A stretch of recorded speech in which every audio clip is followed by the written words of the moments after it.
He survived a horrible forklift truck accident that left him in need of emergency surgery to amputate the lower part of his body. The adolescent has defied all expectations by overcoming the odds. After veering off the road and plummeting 50 feet to the ground, Lawrence Showers, 19, found himself trapped beneath a huge industrial truck on the other side of the bridge. He remained perfectly conscious throughout the ordeal, and when he looked down, he discovered that his right arm had exploded and that everything below his hips had been utterly flattened. Hemicorporectomy operation, in which everything below his waist was severed, was performed on the young man, who made the courageous decision to have surgeons execute the procedure in order to preserve his life. Doctors warned his distraught girlfriend, Sabia Reich, now 21 years old, that he wouldn't survive, and she bid goodbye to him 6 times, believing he wouldn't make it through to another day. But by some miracle, he made it through. The couple had only been dating for 18 months when the accident occurred, but they claimed that the stress drew them even closer together, and they got engaged this year as a result of the event. As Lauren from Great Falls, Montana, explained in a YouTube video, "I was cognizant during the entire event, and I really witnessed as the forklift collided with me and crushed my body. Every medical practitioner I've encountered has been rather taken aback by everything, especially given the circumstances surrounding my injury. To have half of my body amputated was not a difficult decision. It was practically a matter of life or death for me. I didn't have to think about it, since Sabia assured me that she would always be by my side, and I had the support of my entire immediate family." When Lauren got in the accident in September 2019, he was working as a laborer on a construction site as part of a bridge rehabilitation project. He was driving a forklift across a highway bridge outside the town of Wilsall, Montana, when automobiles began passing him through the traffic signals without his permission.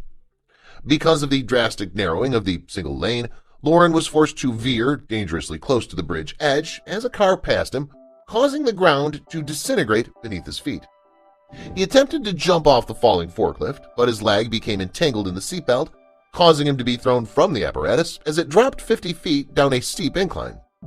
Lauren was crushed by the forklift after it rolled down the hill 3 times before hitting the earth at the bottom of the slope when the forklift crashed on top of him, crushing his body. According to Lauren, as the edge of the bridge fell and the forklift began to tilt up, I unbuckled my seatbelt and ran to the edge of the bridge. It was a case of fight or flee, and now I realize that was the incorrect decision. When the seatbelt wrapped around my leg as I jumped out of the forklift, I actually swung out instead, breaking one of my ribs on the forklift's floorboard.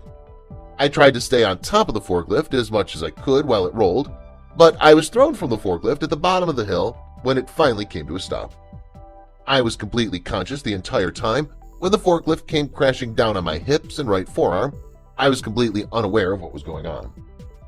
With the forklift on top of my body, I recall glancing to my right and seeing a large, old piece of muscle from my arm just lying on the ground next to me. As a result of the impact, it had completely disintegrated.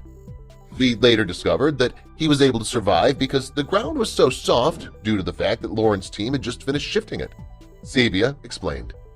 As a result, Lauren would have been split in half and would have bled to death before the air ambulance could arrive if the dirt hadn't been tampered with earlier. The dirt's softness was what saved his life in that situation, says the author. Lauren was carried up the hill on a stretcher by an air ambulance that had landed on the bridge. He was then flown to a hospital in Bozeman, Montana, where he was reunited with his family. Lauren had suffered a total amputation of his right forearm and hand, as well as a shattered right clavicle and shoulder in the accident. He had a pulmonary embolism, which is a blockage in a lung artery, and he required a breathing tube to be removed from his body. Lauren's lower torso had been crushed in the accident, and he made the courageous decision to undergo hemicorporectomy surgery, which resulted in the amputation of everything below his waist. They believed that my lower extremities could still be saved, Lauren explained further. The doctors tied off my main veins down below and ran scans of my body to check how bad things were in there, and they discovered that my pelvis had entirely collapsed, says the patient. I was flown to Seattle, Washington on a Mercy flight, where doctors initially conducted a surgery on my right hip, genitalia, and left thigh, after which I was released. It was determined that I would require a hemicorporectomy surgery, where they examined my pelvis as well. With my permission, they attempted to save my sperm, but it was determined that it was not viable. Doctors informed Sabia and his family that it was time to say their final goodbyes. They ended up saying goodbye to him 6 times in the first month of his hospital stay before realizing that he had a fighting chance to make it. There were many sincere, teary, sorrowful conversations during the first month of him being in the hospital, Sabia recalled. It was a difficult time. In fact, the first time we said goodbye was just before his surgery, when he was still wearing his intubator and writing to us since he couldn't speak. It seemed possible that it would be our last night together, so he wrote "I love you" on a piece of paper the night before his surgery. That piece of paper is still in my possession today.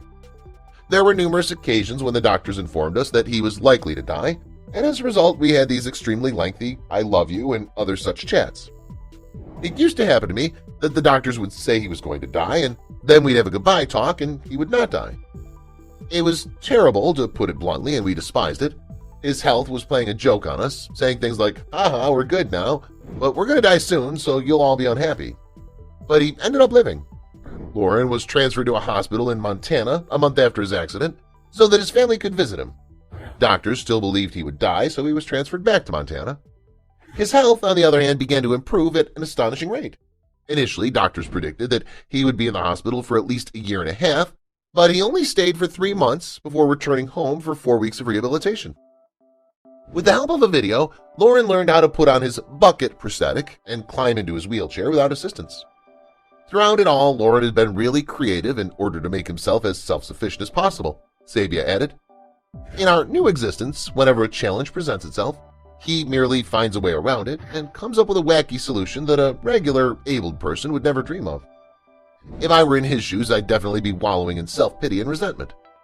There are so many different ways people deal with these situations, and I believe he has truly overcome all odds, both psychologically and physically. He's done everything he can to make his life as normal as possible for himself, and it's something about him that I really admire and admire deeply. This weird event occurred to us, and he's still the same person he was before. He hasn't changed, and he's doing everything he can to be as self-sufficient as possible. I'm quite pleased with him. Lauren is currently unemployed and has received compensation. Nonetheless, he would like to become a Twitch influencer, which is a video live streaming service. A little over a year ago, Lauren proposed to Sabia, and the newly engaged pair has decided to tie the knot on the anniversary date of July 17, 2022. Going through this together has definitely reinforced a lot of the parts of our relationship, Sabia started. A lot of the simple things that we used to take for granted as a couple have become much more important to us as a result of this experience. I live a pretty simple existence now, especially in comparison to what it used to be, Lauren explained. There's a lot more stuff lying around now than there was before.